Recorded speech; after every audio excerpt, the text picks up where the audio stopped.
kakaiba po, opo. And yeah, sobrang exciting talaga ng gabi na to. Sobrang thankful po talaga ako, especially yung Pepsi po talaga is one of the brands that really trust me po.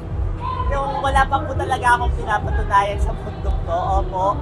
And yun nga po, ako po kasi advocate rin po talaga ako ng self-love. And being different po talaga is really powerful, especially when you accept talaga yung mga flaws mo na hindi ka, that you're not the same as others, but you are powerful just by being yourself. Kasi po, ako kasi, I am an advocate of self-love, especially na ako po kasi, nakikita nyo naman, hindi naman po talaga perfect po ako compared to the other Pepsi endorser, you know what I'm saying? But you know, kahit po iba ako sa kanila, Pepsi, sobrang welcoming pa rin nila na I can still be myself with them, you know what I'm saying? And you know, yung imperfection natin, magiging power natin siya when we start accepting it. So, we just need to accept who we really are.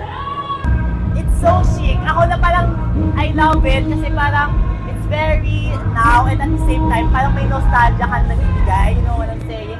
And I really, really love the new phone.